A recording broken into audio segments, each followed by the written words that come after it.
Antes de começar, eu queria saudar a toda a congregação que se encontra do outro lado daquela câmera, nos acompanhando ao longo de todo o Brasil e do mundo.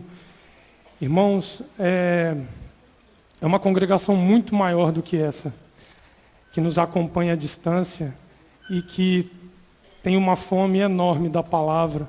E por isso é nosso dever, Shabat após Shabat, lutarmos para que essa palavra chegue a eles e eles tenham condições de se alimentar com elas para se sustentarem por mais uma semana.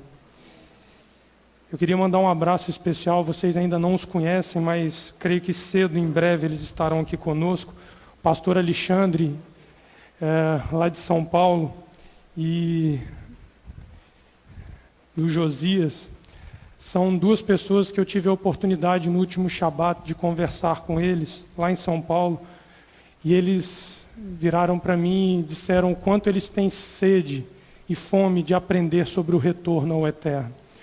Então, eu queria mandar um grande abraço a eles, dizendo a eles que um dia esperamos poder estar aqui com vocês, fisicamente aqui no nosso meio, porque será uma bênção para nós ter vocês aqui conosco. Amém? Vamos orar. Eterno, em nome de Yeshua, o nosso Messias, nós nos apresentamos diante da Tua presença, pedindo perdão dos nossos pecados, clamando ao Eterno para que seja misericordioso conosco e nos dê, Pai, a Tua palavra, nos dê o Teu alimento. Hoje é Shabat, Pai, nós precisamos do Teu alimento, porque hoje é o dia separado para nós nos atrelarmos às coisas santas do Eterno, aprendermos com elas, para termos suporte para enfrentarmos mais 6 dias comuns nas nossas vidas. Por isso, Pai, tenha misericórdia de nós. Perdoa-nos, ó Pai. Revela-se para nós nesse Shabat através da Tua palavra, de maneira que somente o Teu nome seja glorificado, que somente o Teu braço, Pai, seja reconhecido e somente o Eterno seja glorificado nesta casa. É o que nós clamamos em nome de Yeshua, o nosso Mashiach. Amém. Irmãos, o cântico que o Léo acabou de cantar, ele se encontra no Salmo 150. Vamos abrir o Salmo 150, por favor? Quem esteve aqui ao longo da semana na congregação, principalmente no sacrifício da manhã, vai ver que praticamente tudo que eu vou falar aqui hoje, o Eterno nos disse de maneira clara, em alto e bom som, ao longo dessa semana. De forma que é importante que nós tenhamos ciência daquilo que Ele tem falado conosco, para nós sabermos nos enquadrar nas exigências as quais Ele faz a nós. O Salmo 150 diz assim: louvai ao Eterno, louvai a Elohim no seu santuário, não fora, no seu santuário. Louvai-o no firmamento do seu poder, louvai-o pelos seus atos poderosos, louvai-o conforme a excelência da sua grandeza. Louvai-o com o som da trombeta, louvai-o com saltério e com harpa, louvai-o com adufes e danças, louvai-o com instrumentos de cordas e com flauta, louvai-o com símbolos sonoros, louvai-o com símbolos ressonantes. Tudo que tem fôlego, louve ao Eterno, louvai ao Eterno. O privilégio de louvar ao Eterno, nessa condição qual ele nos mostra aqui no Salmo 150, é a condição que todo aquele que vence o deserto vai ter condições de ter. À medida que nós conseguimos vencer o deserto que nos foi proposto para sermos tratados e para nos adequarmos ao padrão estabelecido pelo Eterno, todo aquele que conseguir dar este passo terá o prazer e a oportunidade de louvar ao Eterno, conforme o Salmo 150 nos diz. Porém, aqueles que ficarem pelo deserto não terão essa mesma oportunidade, porque existe um lugar determinado para louvar, para adorar e para nós nos alegrarmos junto a Ele, conforme o Salmo 150 diz. Mas hoje nós estamos estudando a 47ª porção da Torá, a Parashá Re, que se encontra em Deuteronômio 11, do verso 26 ao capítulo 16, verso 17. A Parashá Re tem por significado veja. Observe que o verbo utilizado por Adonai, modificar ali, ficou diferente. Ficou diferente, eu não botei assim não, eu vou tentar me achar ali para poder ver. Será que foi o PowerPoint que mudou? Deve ter sido, é que eu tentei. Não, é que eu dei um arquivo de PowerPoint para poder mostrar. Não, abre o arquivo de PowerPoint, Fernandinha, faz favor. Está dentro do pendrive, desculpa, minha irmã. É porque eu vou trazer algumas imagens, algumas coisas, eu achei interessante a gente poder visualizar bem.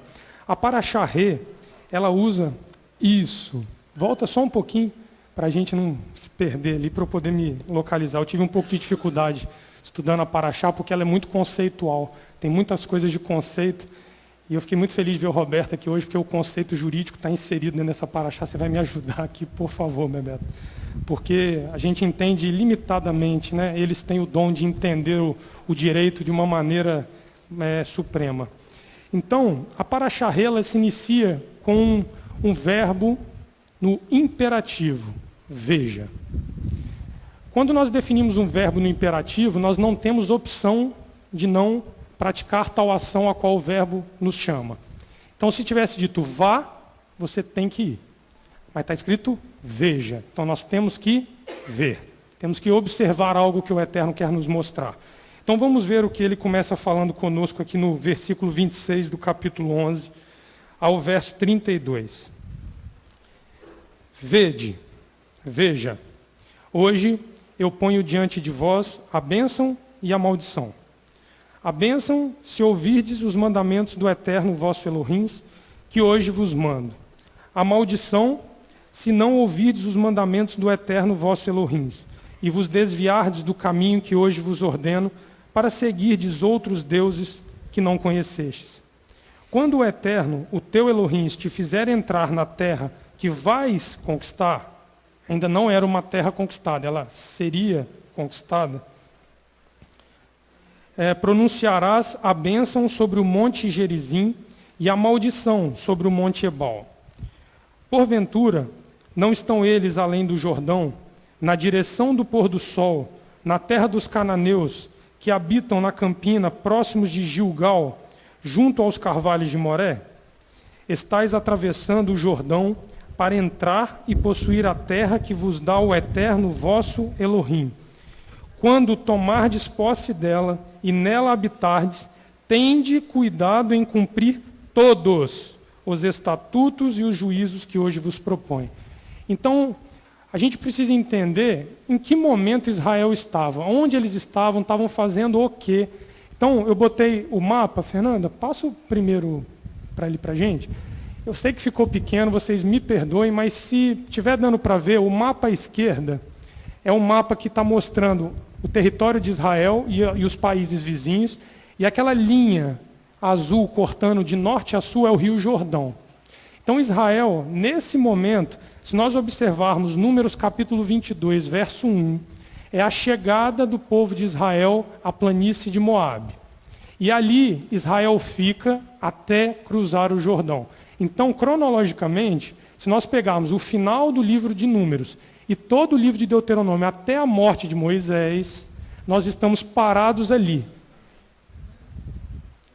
Nós não estamos andando mais, estamos parados a alguns metros, algumas horas de caminhada para cruzar o Jordão e atingir a tão sonhada promessa. Vale nós lembrarmos também que o povo que ali se encontrava já não era mais a geração que havia saído do Egito.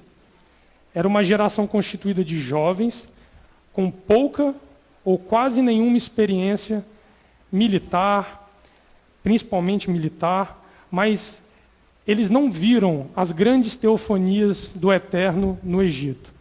Eles não ouviram com seus próprios ouvidos a promessa dada àqueles que pelo deserto ficaram, e essa geração vem e substitui essa geração.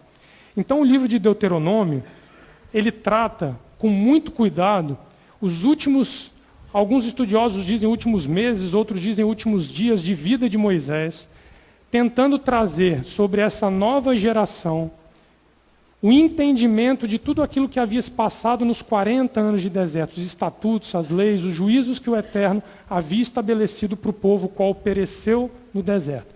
Então eles estavam ali paradinhos, ouvindo Moisés ensinar sobre os estatutos. Então ele nesse momento diz para nós, veja, ele chama a atenção dessa geração dizendo, veja. precisa ser observado algo que é essencial para quê? Para que eles pudessem cumprir aquilo pelo qual eles foram chamados para fazer, que era cruzar o Jordão em sentido de Canaã. O mapa ali à esquerda, à direita, a linha vermelha mostra aproximadamente o que teria sido o trajeto de Israel ao longo dos 40 anos do deserto. Então nós podemos ver que Israel andou, ali não tem a parte que eles andam em círculos, existem períodos que Israel roda na mesma posição. Por quê? Porque o Eterno estava tratando um povo no deserto para que ele pudesse chegar à terra em condições de habitar a terra. E principalmente sabendo que a terra já era uma terra habitada, então eles não poderiam misturar os preceitos recebidos ao longo da caminhada com aquilo que já se praticava na terra a qual eles iriam possuir. Então Moisés aqui tem todo o cuidado de mostrar a essa nova geração o que eles deveriam aderir daquilo que eles deveriam se apartar e se isentar. Está tranquilo isso? Deu para a gente se localizar? Porque isso é muito importante. Por quê? Porque quando nós formos olhar o contexto pelo qual Israel é chamado a guardar o mandamento, nós vamos entender é que este mandamento dado a Israel seria, na terra a qual Israel iria adquirir, a legislação vigente naquela terra. Essa é a grande questão. Quando você sai de um país para morar em outro, a primeira coisa que você tem que procurar saber é quais são as leis daquele país. Antes de saber as leis, você tem que saber quais são as exigências para você conseguir entrar naquele país. Não foi diferente com a nação de Israel. Ninguém se engane que eles foram andando, olharam o Jordão e passaram. Não. Havia exigência estabelecida por Adonai para entrar, e esse povo estava tendo conhecimento das leis a quais iriam reger todo o território que eles iriam ocupar. É interessante que eu estava estudando sobre isso e eu fiquei pensando, eu falei, poxa, mas Israel estava às portas de entrar. Estava às portas, Moisés não entraria. Quem conduziria o povo, se nós olharmos Josué capítulo 3, onde é a entrada, é Josué, que foi praticamente o único sobrevivente ali daquele povo que saiu. Ele e Caleb, né? Ele e Caleb foram os dois únicos sobreviventes que a Bíblia nos ensina de que sobreviveram aos 40 anos do deserto.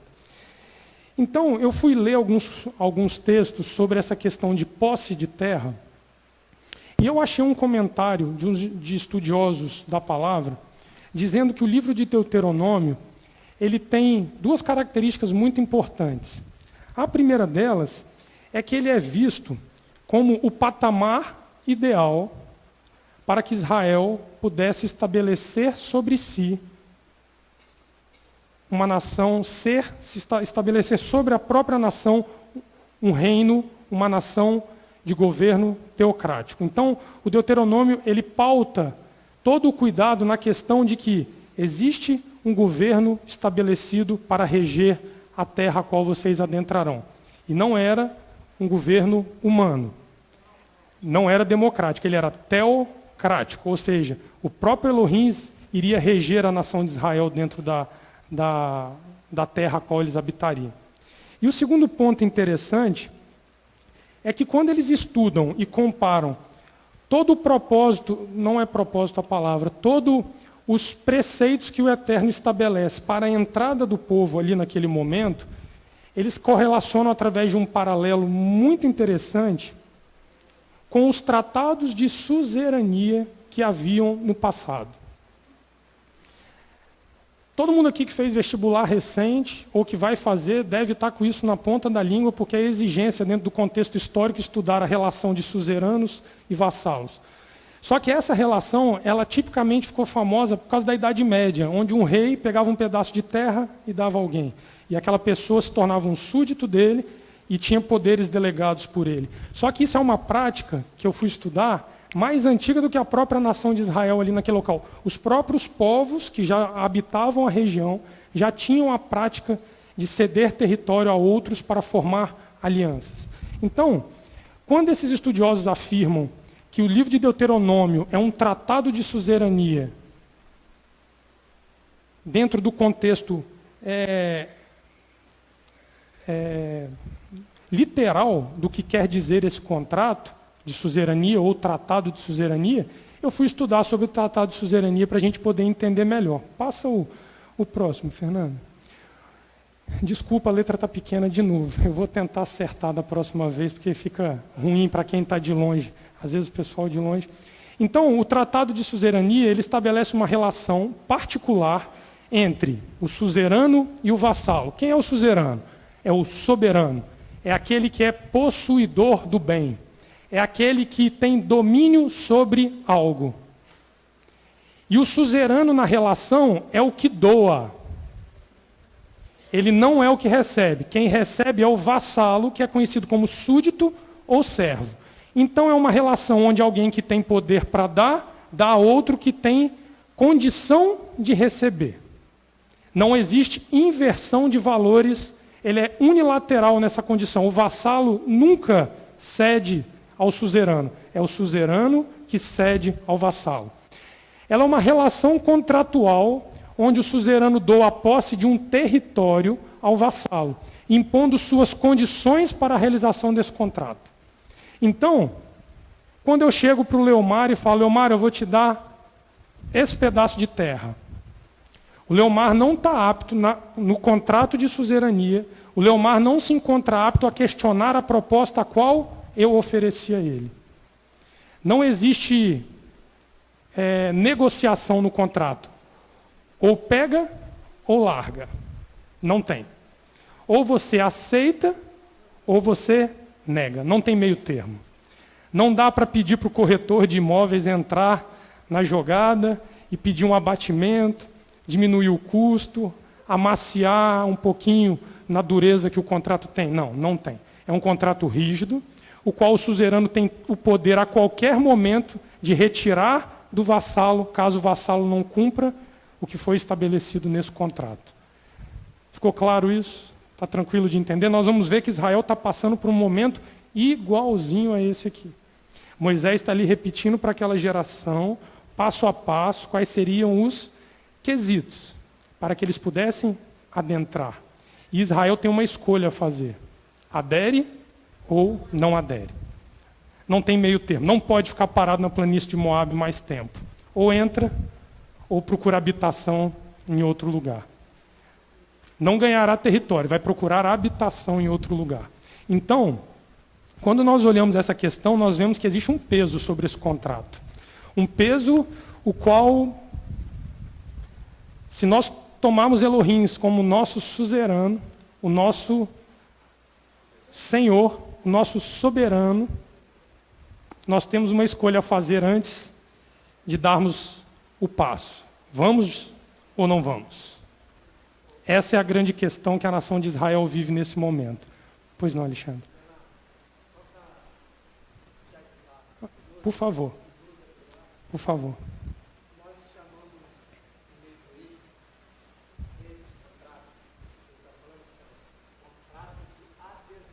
Contrato de adesão.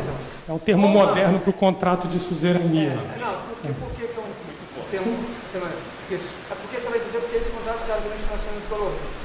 Um contrato de adesão. Ele impõe. Teoricamente não. Com certeza. Com certeza. E por que esse nome de contrato de adesão que é muito que a gente usa diariamente nos contratos de direito do consumidor? Por exemplo, a NET, por exemplo, ela impõe, a gente não discute o contrato com ela, ela impõe as normas contratuais e você assina, é um contrato de adesão. Um lado, unilateralmente. Não é negociável. Não é negociável, ele impõe as normas e você aceita ou não aceita. Obrigado, Alexandre. É isso aí, é uma imposição. É uma imposição. Passa ao próximo, Fernando. Por isso que a Paraxá chama Re. Veja, o estatuto é esse, é esse, é esse, é esse, é esse. Adere ou não adere? Aí eu peguei um modelo de um tratado de suzerania para tentar entender isso. E é interessante como que realmente existe uma correlação bem próxima entre o tratado de suzerania e a proposta que Adonai fazia à nação de Israel ali naquele momento. E veja que Adonai é justo, assim como todo suzerano deve ser, de deixar claro para quem irá receber o contrato as cláusulas dele. E nós vamos ver isso de maneira maravilhosa, um pouquinho mais à frente. Eu vou chegar lá no capítulo 27 de Deuteronômio, quando ele explica essa questão que ele coloca aqui sobre Gilgal e o Monte Ebal, né? Ebal, isso. Nós vamos entender o Eterno escancarando diante de nós a condição e as normas para nós entrarmos dentro da promessa a qual ele propunha a nós.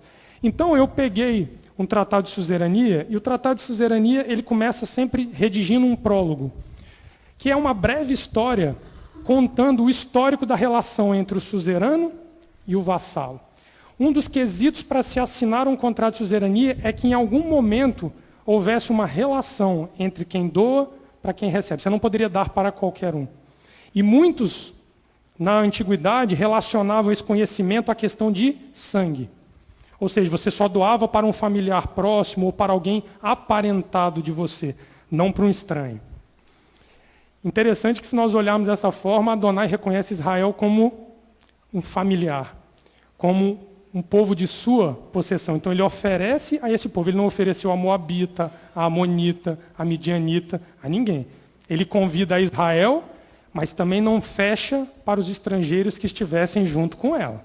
Mas o oferecimento, claramente na Torá, é para a nação, para o povo de Israel. Se nós olharmos um pouquinho para frente, por isso que eu não posso usar ainda a palavra nação, nós vamos entender que nação dependia de mais um passo que Israel precisaria dar. Então, se nós somos convidados a aderir a um tratado onde Elohim é o suzerano e nós o vassalo, é porque, de certa forma, ele olha para nós e nos vê como um povo seu, como pessoas aptas a aderir à aliança a qual ele estava para cumprir com o povo, no caso ali o povo de Israel e conosco no nosso dia a dia. O segundo momento interessante, e se nós observarmos a questão do prólogo, Moisés passa na narrativa contando Abraão, a ida para o Egito, o período de escravidão do Egito, os 40 anos de deserto. Então existe um histórico bastante sólido entre esse povo que está convidado a entrar à terra e o suzerano qual oferece a terra para você. Amém? O segundo ponto é que num tratado de suzerania existe o ato de gratidão. O ato de gratidão era uma expressão livre do vassalo para com o suzerano, onde ele declarava obediência e reverência àquele que te daria o direito da terra. Então esse é um segundo ponto importante. Nós precisamos jurar obediência e nós precisamos jurar reverência. E quando eu digo jurar, é cumprir com a nossa obediência e com a nossa reverência àquele que está nos cedendo um espaço, voluntariamente. Fala no microfone, pastora, para eles ouvirem.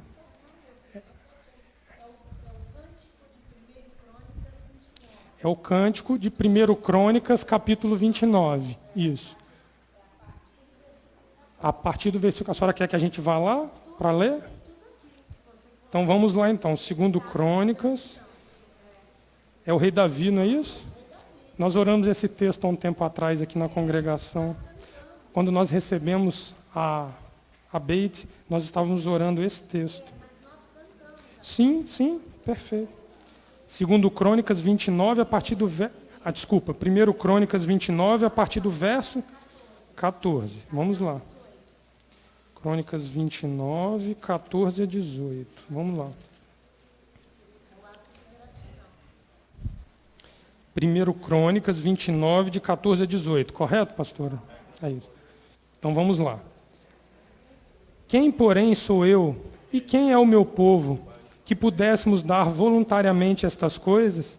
Tu vem de ti e somente devolvemos o que veio das tuas mãos. Somos estranhos diante de ti e peregrinos como todos os nossos pais. Como sombra são nossos dias sobre a terra e não há esperança.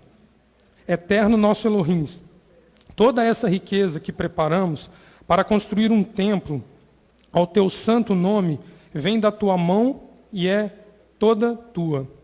Bem sei eu, meu Elohim, que tu sondas os corações e que te agradas da integridade.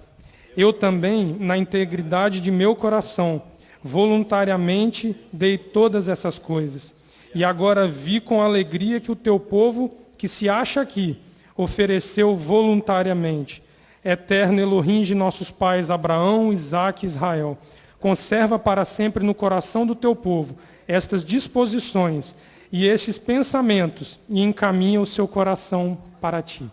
É essa a proposta e é essa a gratidão daquele que recebe do suzerano algo voluntariamente.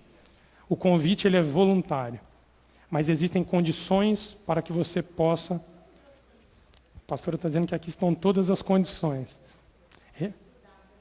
Amém. O outro passo é o voto. Existe um voto estabelecido no contrato de suzerania, onde, numa cerimônia solene, o vassalo vota ao seu suzerano. E interessante que se nós olharmos Êxodo 24:7, eu vou ler para vocês, diz assim: e tomou o livro da aliança e o leu aos ouvidos do povo, e eles disseram, tudo que o Eterno tem falado, faremos e obedeceremos. Houve ou não houve um voto do povo de Israel para que ele pudesse cumprir essa proposta a qual Elohim dava a eles? Houve. Então, de certa forma, nós vemos que o tratado de suzerania se alinha com a condução que Adonai dá ao povo para chegar ao momento ali da planície de Moabe. Outro ponto são as leis. E a lei estabelecida nesse contrato, eu já havia dito, ela tem um caráter irrevogável e inegociável. Nós já sabemos qual foi a lei que Adonai deu ao povo de Israel, que é inegociável e irrevogável. A aliança do Sinai, ela é para todos os dias, para todos os povos, dada a Israel ali. Então, quanto à lei, eu creio que não haja dúvida qual é a referência a qual Elohim irá usar para julgar as questões que ele está estabelecendo nesse contrato. Amém? Passo próximo. Fala-se da preservação do documento, ou seja, esse documento que é assinado entre as duas partes, ela deve ser preservada. Nós temos a Torá até hoje nos nossos dias, guardadas. Naquele período eles ainda guardavam dentro da Arca da Aliança. Então, a preservação desse documento como registro histórico daquele momento que houve entre o tratado de quem doou para quem recebeu. O próximo são as testemunhas. As testemunhas nós sabemos que é muito interessante que o Eterno diz, lá em Deuteronômio 4:26, hoje, tomo por testemunhas contra vós, os céus e a terra, que certamente logo perecereis da terra, a qual passais o Jordão para possuir. Não prolongareis os vossos dias, antes sereis de todos destruídos. Então, existe também um testemunho estabelecido para que esse contrato seja firmado. Tá? O conhecimento público dos termos. Essa, para mim, foi o ponto alto da grandiosidade que o Eterno tem para conosco quando Ele nos convida a aderir a uma aliança com Ele. Ele não nos esconde nada. É totalmente às claras para que nós possamos saber o que nós estamos fazendo e escolhendo. Aí eu queria ir lá em Deuteronômio 27, nós vamos ler do verso 1 ao 10, eu creio, verso 1 ao 10, isso.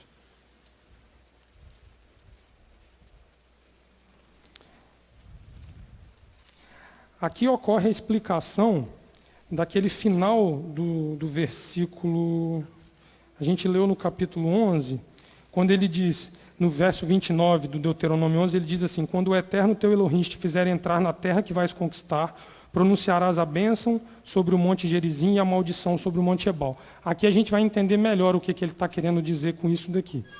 Então, no capítulo 27, verso 1, diz assim, Moisés e os anciãos deram ordem ao povo de Israel, dizendo, guardai todos estes mandamentos que eu hoje te ordeno.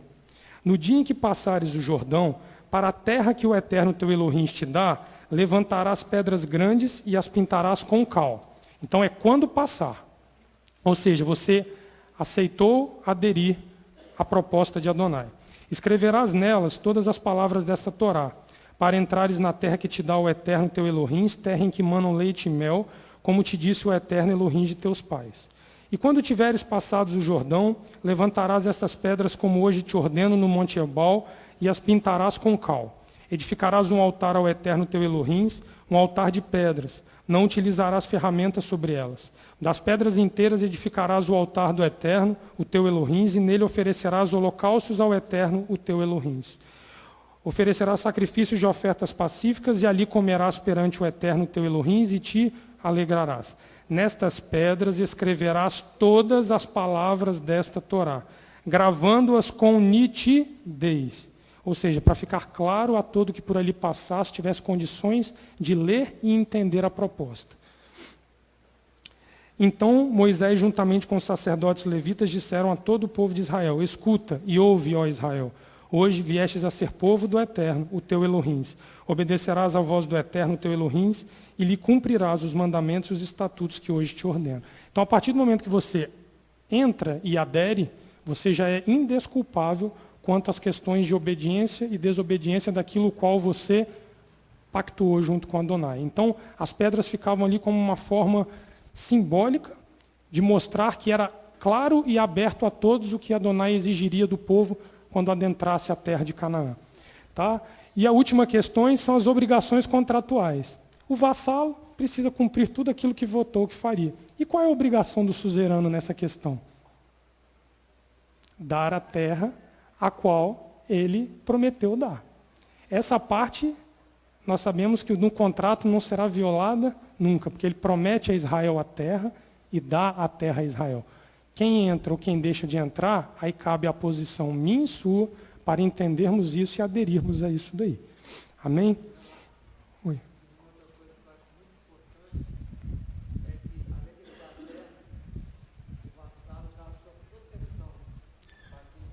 O suzerano dá proteção ao vassalo.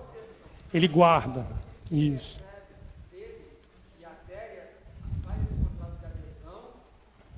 Amém. Não. Uhum. Ele te dá condições de cumprir tudo aquilo pelo qual você disse que cumpriria e te dará condições para isso. É a proteção a qual você está colocando. Muito bem, Alexandre.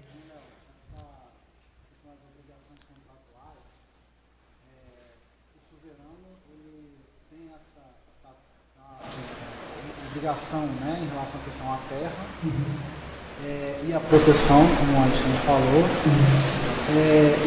mas ele exige do vassalo que ele cumpra, né, as suas obrigações, e é como se a teoria política diz que ele está abrindo mão da sua liberdade. Isso. Ele abre mão da sua liberdade em troca da terra, em troca da proteção. E todos os benefícios que viriam junto à posse de uma terra, que não eram só benefícios de ter uma terra.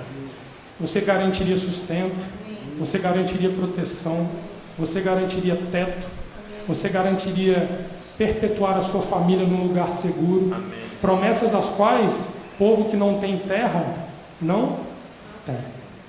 Vocês vejam qual é a grande luta da Palestina: ser reconhecida como uma nação com território próprio. Eles ainda não têm. Eles são um povo que tem uma língua, suas características, a sua cultura, a sua religião, mas eles não têm ainda uma terra própria. E a luta que nós vemos é que eles estão buscando um território próprio. Aqui o território foi oferecido. Amém. Eles não precisaram correr atrás do território. O território foi oferecido com condições pré-estabelecidas. Essa que é a grande questão. Amém, pastor. É oferecido a todos. Ali a nação de Israel, ela não era fechada pelos estrangeiros que aderiam a ela. Em momento nenhum, a Torá, inclusive, nessa própria porção diz: não prejudique o estrangeiro que está no meio de vós, porque um dia fostes peregrino na terra do Egito. Está nessa porção que nós estamos estudando. É um pouco mais à frente que não vai dar para chegar lá. Eu não consegui sair desse capítulo 11. Fiquei aqui, não teve jeito. Então, se nós olharmos isso, é uma aliança com pré-requisitos, porém aberta a todo aquele que quiser aderir. E interessante que nessa semana, como eu disse, o Eterno disse a nós aqui nesta casa: temos um domicílio certo. Não foi isso? Quem tem participado aqui das orações da manhã, do Shaharit, ouviu o Eterno dizer que nós temos um domicílio certo. E interessante que eu creio que foi o Roberto, foi na quinta-feira, né, Roberto, que você explicou a diferença exata, né, entre domicílio, porque nós muitas vezes confundimos morada, domicílio e residência, né? E é sutil a diferença, mas é numa sutileza que faz toda a diferença. Então eu fiz um apanhado do que seria isso, e você me ajuda, tá, Bebeto, porque você tem um conhecimento grande sobre isso. que, quando ele diz que nós temos domicílio, ele estabelece para nós o seguinte, vê se eu estou correto, Roberto, é a sede jurídica da pessoa, jurídica, fala de lei, onde ela se faz presente para efeitos de direito, é isso. É um lugar pré-fixado pela lei, onde a pessoa presumivelmente se encontra. Lugar onde a pessoa estabelece a sua residência com ânimo definitivo. É o ponto de parada. Chegou, não sai mais. É isso? Lugar, logo, domicílio compreende a ideia de residência, somada com a vontade de se estabelecer permanentemente, definitivamente em um determinado local. Então, você reside, mesmo residindo num local, você pode não ser aquele ali o seu domicílio. É isso mesmo, Roberto? O seu domicílio é o local de onde você tem a referência jurídica. Ou seja, Israel estava a ponto de receber um território, da qual faria dela um território com um respaldo legal para ser aplicado naquele território. Então, é de essencial entendimento que, para uma lei ser aplicada, e eu peguei esse conceito aqui do direito internacional privado, o domicílio, na maioria das legislações, é que irá solucionar a questão sobre qual lei deve ser aplicada ao caso concreto. Tem especial importância para a determinação da lei aplicável a cada situação, para a determinação do lugar onde se devem celebrar negócios e atos da pessoa, e onde deve ela exercer direitos, propor ação judicial e responder pelas obrigações. Fala para a gente, passa o próximo. Esse domicílio aí que você acabou de ler é o domicílio eletivo. Isso. É aquele que vem no contrato. Isso. Olha, elejo o Fórum de Vitória, né, que seja o local onde será julgada uma determinada causa. Esse é o eletivo. Isso. Agora tem o domicílio necessário. O domicílio necessário, eu estava até conversando isso com a pastora antes de você iniciar. O domicílio necessário, ele é aquele dos funcionários públicos, dos militares, que são domicílios onde eles têm que estar, não tem outro domicílio. É aquele ali, é o domicílio fixo, é o domicílio dos desterrados, né, também, né, cabe dentro. Então, esse domicílio aí, eu estava até chamando a atenção aqui, que é o domicílio funcionários públicos, militares, essas instituições que servem ao povo, né? Então você pode ver que o domicílio permanente não, domicílio definitivo. Não. Eletivo. Não, gente, esqueci o necessário. Domicílio necessário é esse que você leu antes. O primeiro conceito. Isso. Que é o domicílio que vem para servir. Você se domicilia ali para servir. Por isso ali Israel, recebendo aquele território, ela seria uma nação que serviria a todos, porque ela recebe a Torá e ela dá a todos que a buscam, que é a mesma condição que o Roberto está colocando aqui, que foi a primeira definição. Fernanda, passa o próximo, que eu botei bem enxuto assim para a gente poder entender. Quando nós recebemos uma casa e o Eterno diz que nós temos um domicílio certo, significa que nós hoje temos condições de servir porque recebemos esse domicílio. Então esta casa, ela tem por propósito servir ao suzerano e ao povo que necessita da ajuda do suzerano. Você, Israel, funcionaria ali como o intermédio entre aqueles que ainda não tinham suzerano com o próprio suzerano. Israel daria o meio, através da Torá, para que todos pudessem se achegar. E é o que Yeshua faz lá na frente, ele amplia a Torá para todos, dando abertura de acesso à terra que o suzerano cedeu. Porém, sem violar as normas, sem violar as regras, com a Torá se mantendo de pé e como legislação estabelecida por Adonai naquele território, naquela vigência. Então ali, eu botei uma diferença rápida. A morada ela tem um caráter provisório, a residência ela é permanente, porém de caráter habitual, e o domicílio ele é aquele onde a pessoa física se estabelece definitivamente. Ela tem esse caráter definitivo, ou seja, ela chegou, dali ela não sai mais. O território é dela. Amém? Deixa eu ver se já passo. Passa o próximo para mim, Fernando. Interessante que Aí eu fui olhando essas questões de propriedade, terra, nação, eu via que ali o Eterno sempre tratava Israel como povo, o povo de Israel, o povo de Israel. E para que Israel tivesse uma contextualização de nação, ela já tinha um governo definido, o governo era teocrático. Ela já tinha a lei estabelecida através da Torá. Faltava a ela um território para dar conotação a ela de nação. Então Israel ali, o que ela iria findar, aderindo ao contrato que o Eterno propunha a ela para a entrada na terra, era a condição de sair, era o momento de sair da condição de povo e se tornar nação. Então Israel ali está num momento que ela não poderia errar, ela não poderia fazê-lo. Interessante que o Eterno diz que nós já temos domicílio próprio. Então, se nós temos domicílio próprio, nós temos governo estabelecido, e o governo dessa casa é teocrático, dentro do padrão bíblico instituído na palavra. Nós temos aqui dentro leis e normas, a Torá, Yeshua, os profetas, nós já temos esse regimento, e agora nós temos casa. Amém. Temos domicílio definitivo. Então hoje a congregação usufrui de um momento onde ela se encontra plena nesse sentido. As obras ainda não acabaram? Não acabaram. Tem serviço para fazer aqui ainda? Tem. Mas já é uma casa que está apta a servir ao Eterno e à comunidade a qual está ao nosso redor. Só que o problema é quando nós vemos o domicílio sofrendo uma desordem. Quando nós vemos o domicílio sendo tratado de maneira inadequada. Porque se o Eterno estabelece regras e as regras são violadas, alguém tem que se manifestar para que ajuste o problema. Então nós vivemos momentos de ajustes de problemas os quais nós enfrentamos. Porque se nós já temos o domicílio, nós já conseguimos nos caracterizar, nós ganhamos uma identidade. Hoje, se perguntarem, não, o pessoal ali da ladeira Dom Fernando, que tem a sinagoga no endereço tal, chega até correspondência que não é nossa aqui, né, pastor?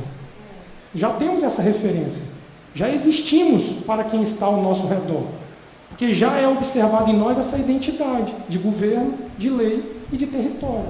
Nós estamos bem determinados, estamos bem definidos. O que nós precisamos agora é a cada dia aceitarmos a correção daquele que nos deu o território para nos ajustarmos aos moldes dele. A questão toda é essa. A nossa questão de ter o domicílio, nós já temos. O Eterno disse, vocês têm domicílio certo.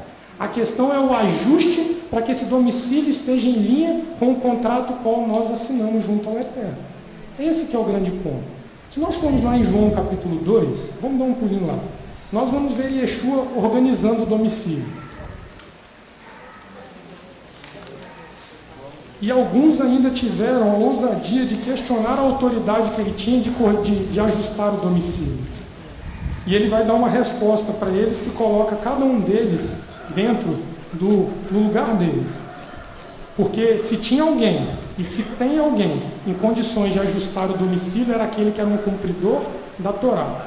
Porque Yeshua HaMashiach é um representante legal de Adonai. O representante legal é aquele que faz a vez do que não se encontra presente. Não é isso? É mais ou menos isso, Roberto, o representante legal? Ou seja, eu não posso me apresentar numa determinada situação, eu mando um que possa fazê-lo por mim. Então Yeshua HaMashiach aqui entra no papel de organizador. Ele vem e organiza a casa do Eterno. Ele retira o que está em excesso, o que está fora de ordem e estabelece ordem. E aí ele fala aqui em João 2, de 14 a 19. Oi. Antes de ler aí, o interessante foi quando você iniciou falando sobre a situação do soberano e do sucerano e vassalo. Antes, você disse assim que o sucerano ele doava a terra para a posse da terra para o vassalo. Você vê que não é a propriedade, ele está doando a posse. Então, levando isso para o lado espiritual, Elohim é dono de toda a terra, certo? Ele concede a nós a posse. Nós acabamos de ler o Salmo 24, agora é porque eu passei para não ver mais. Ele concede a posse, mas Se não estivermos de acordo com aquilo que ele ditou, as normas que ele ditou no contrato, como você falou, nós podemos perder a posse dessa terra. Então a situação se torna mais grave, porque se sairmos do propósito estabelecido para nós por Elohim, nós perderemos tudo o que foi construído e a posse da terra. É porque é uma concessão dada, né, Roberto? Isso, é uma concessão. O suzerano não deixa de ser dono da terra a qual ele concedeu. Ele dá autoridade para você utilizar a terra dentro dos padrões estabelecidos, mas você não é o dono da terra. A pastora está dizendo que a Torá diz que a terra não deve ser vendida. Então, isso que o Roberto falou é essencial para nós entendermos isso. Está em nossas mãos até o momento, né, Roberto? Enquanto nós estivermos enquadrados naquilo que foi pactuado. Da lei que ele propôs como que ele estabeleceu. Soberano. Exatamente isso aí. A partir daí nós não temos mais. Nós não temos mais. Exatamente. Então, o Roberto falou, ele estava dizendo exatamente o que o Salmo 24 diz: do eterno é a terra e a sua plenitude, o mundo e todos os que nele habitam. Pois ele afundou sobre os mares e sobre os rios, a estabeleceu. Quem subirá ao monte do eterno? Quem estará no seu santo lugar? Aquele que é limpo de mãos e puro de coração, que não entrega a sua alma à vaidade, nem jura enganosamente. Esse receberá do eterno a bênção e a justiça do Elohim da tua salvação. Tal é a geração daqueles que o buscam, daqueles que buscam a tua face, ó Elohim de Jacó. É o Salmo 24 que nós oramos todo o serviço Meu da filho, Torá. Levítico 25, 23. Você vê que é a base do Salmo 24. Olha aí para você ver. Levítico 25, 3. verso 23.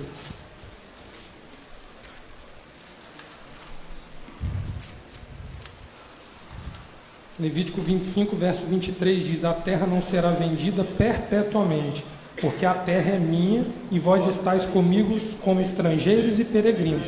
Nós temos uma concessão, e ela pode ser retirada a qualquer momento, caso ocorra uma violação do contrato pactuado. Então não precisa dizer que nós precisamos estudar a Torá de manhã, de tarde, de noite.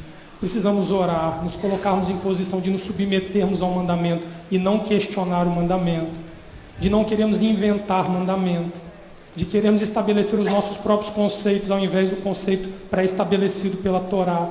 Então, enquanto nós estivermos nessa posição de questionarmos o mandamento, nós estamos sujeitos à penalidade que o Roberto acabou de dizer, de perder a concessão da terra. Então é isso que é o momento que nós não podemos deixar passar, de entender que tem que haver submissão ao mandamento. Não tem jeito. Vamos voltar lá em João, para a gente dar a lida em João capítulo 2, do 14 ao 19. João 2, 14. Achou no templo os que vendiam bois, ovelhas e pombas e os cambistas assentados. Tendo feito um chicote de cordas, lançou todos para fora do templo, bem como bois e ovelhas, espalhou o dinheiro dos cambistas, derrubou as mesas.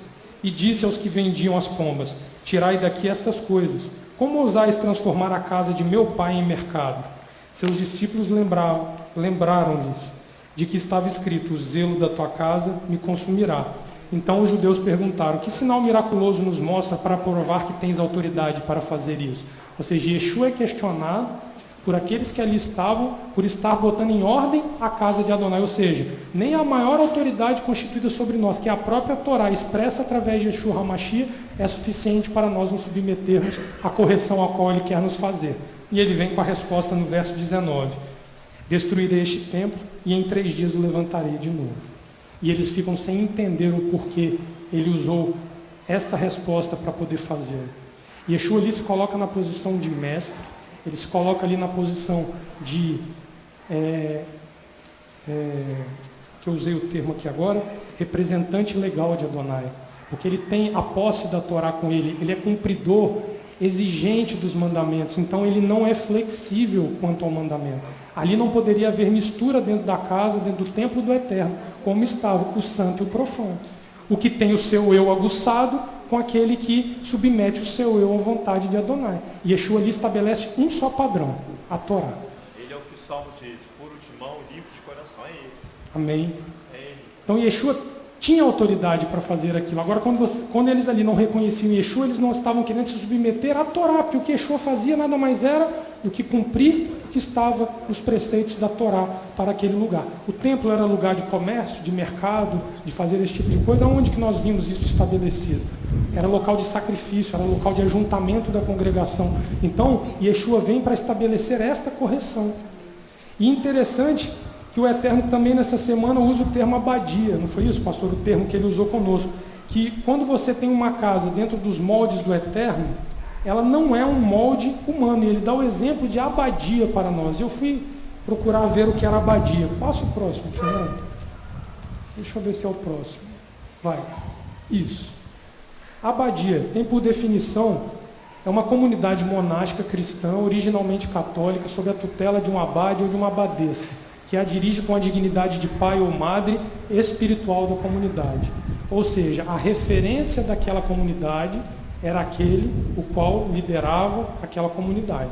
Nós já vemos aqui, logo de início, uma diferença grande entre o padrão estabelecido pelo Eterno para a sua casa, onde ele é a referência através da sua Torá, para o padrão de uma casa desorganizada que olha para a pessoa que está à frente da casa comandando. A pastora está dizendo, é uma residência eletiva. Tradicionalmente, a abadia preserva a cultura religiosa local. Esse é um cuidado que nós temos que ter aqui dia após dia. Nós não estamos aqui para cuidar de cultura local. Nós estamos aqui para estabelecer aquilo que a Torá determina como preceito do Eterno para nós. Quando nós vemos que ele nos mostra que aquele ali é o caminho contrário ao qual ele nos chama, é porque ali ele mostra que a referência utilizada por aqueles que guiam aquela casa não é a mesma referência a qual ele nos ensina a utilizar através dos profetas, da própria Torá, por si só, nos ensinos de Moisés e no próprio Yeshua HaMashiach. Passa a próxima, Fernando. Olha lá o que é uma abadia. Aquela abadia ali é a abadia em Londres, que é uma das mais famosas, que, se eu não me engano, foi onde a Lady Westminster, isso aí, onde a Lady Diana, a família real, ela se casa sempre nesse lugar. Se nós olharmos o padrão físico dela, passa a próxima, Fernando, nós vamos ver que é diferente do padrão físico qual o Eterno estabeleceu para nós aqui. Volta um pouquinho, Fernando. É diferente, não é? Alguém acha que tem alguma semelhança? Fisicamente tem alguma semelhança?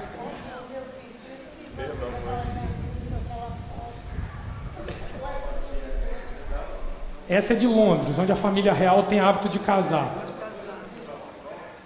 Eles chamam de catedral, mas o nome correto é abadia, já.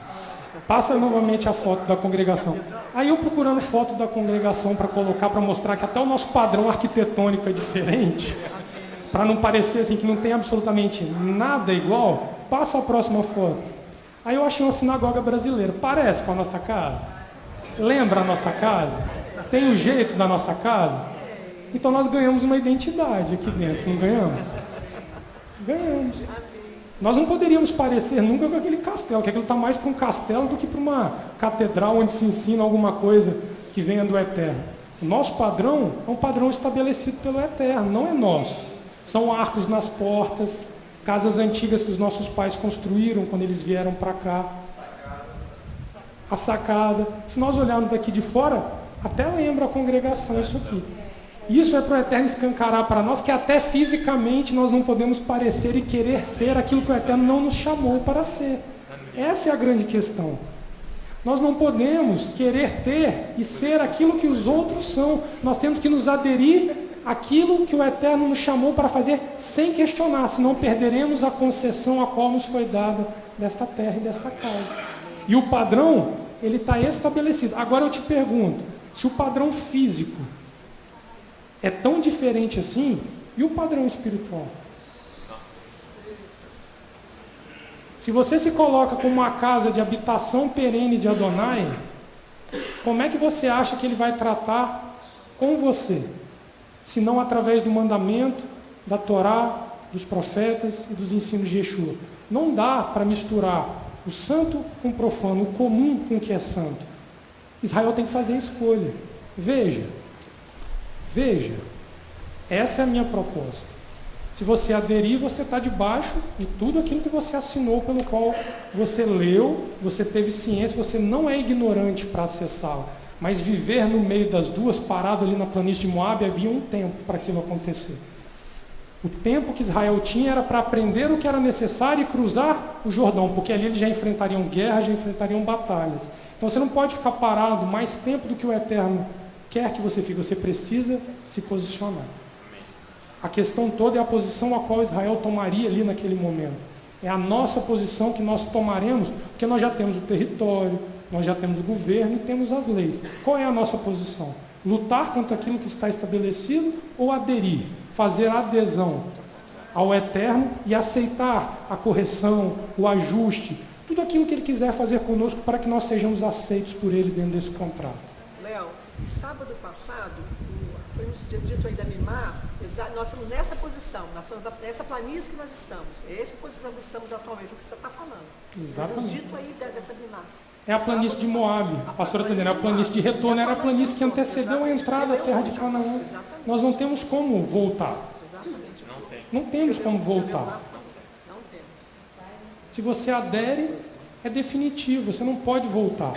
E veja que uma coisa que muitas vezes preocupa, e que nós muitas vezes podemos ficar receosos, é que se nós olharmos para a história da nação de Israel, só 2 dos que saíram do Egito chegaram à condição de poder escolher e aderir ao Eterno.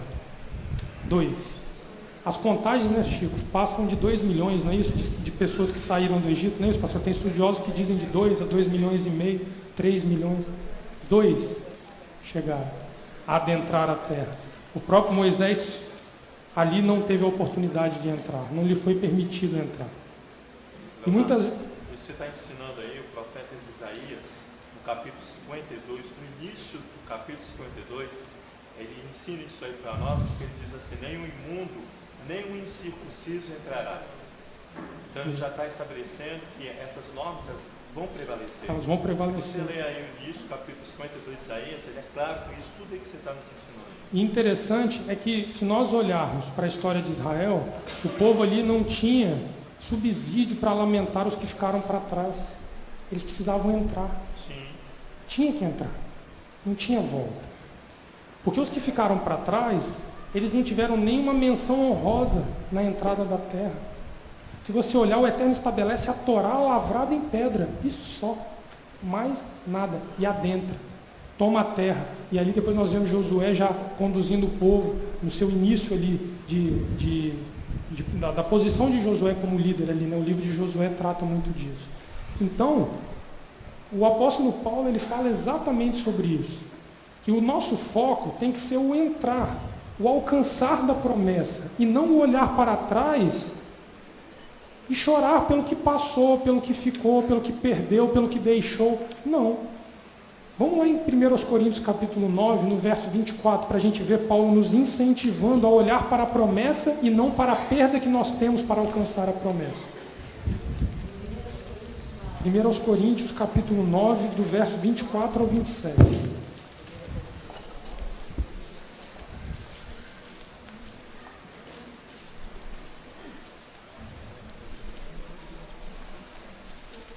Primeiros Coríntios 9, verso 24.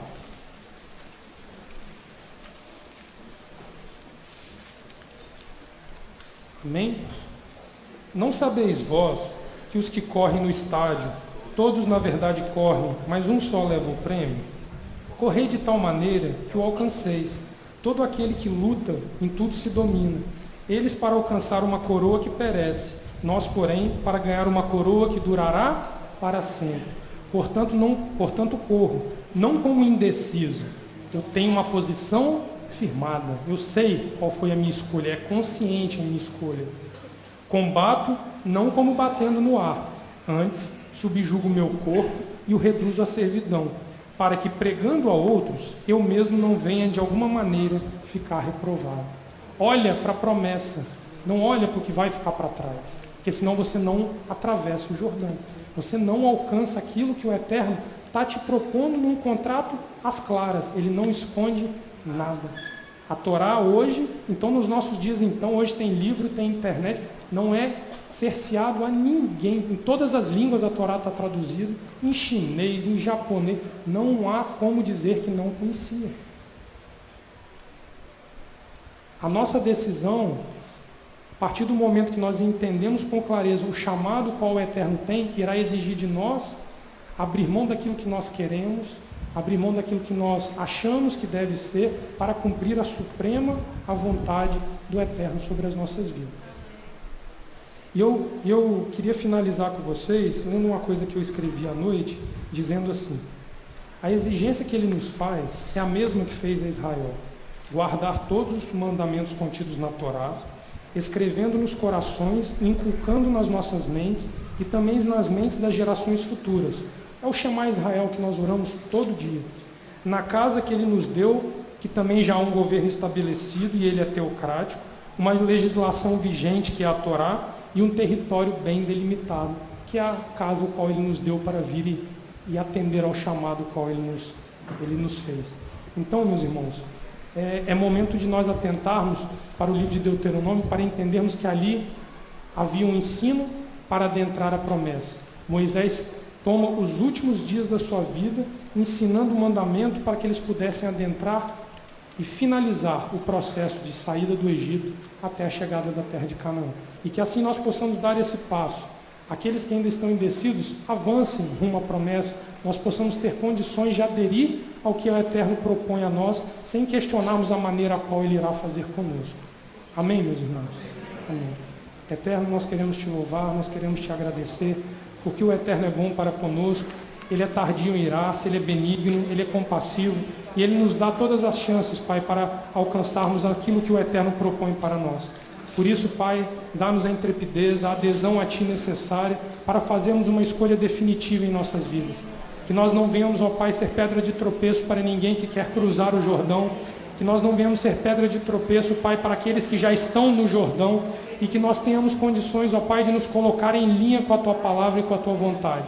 Que assim o Teu nome possa ser glorificado, possa ser exaltado. Abençoe, Pai, o Leomar, que estará completando a palavra à noite, nos trazendo, Pai, o conhecimento vindo de Ti, através da Torá, dos profetas e de Yeshua HaMashiach, e que assim nós possamos, Pai, absorver todo o alimento, pronto para uma semana de lutas e de batalhas, até que o Eterno nos dê um próximo Shabat para descansar.